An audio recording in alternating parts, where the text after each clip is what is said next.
It is claimed that 60% of the Taliban's funds came from taxing the production and sale of illegal drugs, up to $400 million a year. As researchers who've spent many years working with poppy farmers in rural Afghanistan, we were confused.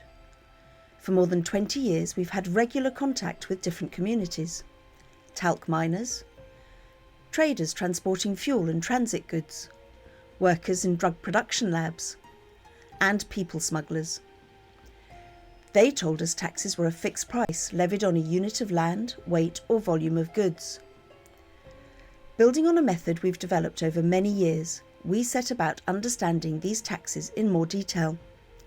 We merged in-depth fieldwork and high-resolution satellite imagery and focused our efforts on Nimroz, a province in the southwest of the country.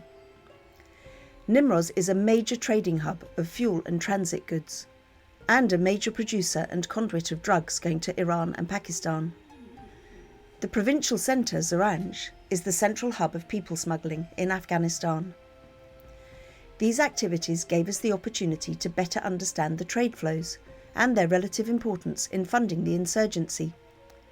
We talked to people who directly paid taxes and recorded how much they paid and to whom. We documented the movement of tractors bringing fuel over the border from Iran and people being smuggled to Iran via Pakistan. By understanding the different units taxes were levied from, the routes the goods travelled, and counting the numbers moving through key choke points, we could estimate and map the revenues and their relative importance. The numbers were staggering. $2.2 billion of goods passed through Nimroz each year. People smuggling was worth up to $270 million. Tax from the production and smuggling of illegal drugs generated around $5 million for the Taliban, and the taxation of legal cross-border trade earned them around $40 million. Official narratives present a tax system familiar to Western governments based on price.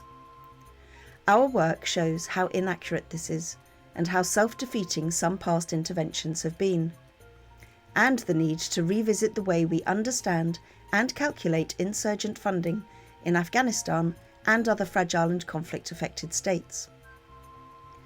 The trading of everyday legal goods, fuel, food, vehicle parts, and cigarettes is where the Taliban got most of their income. Their strategy of capturing official border crossings was critical to their success. Right up to the end of the Republic, analysts and policymakers counted the wrong things, used the wrong measurements, and applied weak research methodologies. They claimed that borders were closed, yet high-resolution satellite imagery shows disruption, not closure.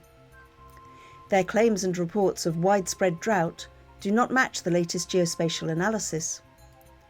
What other mistakes could result from continuing to ignore useful data? Humanitarian resources are precious. Donors cannot afford to keep stumbling from one disaster to the next.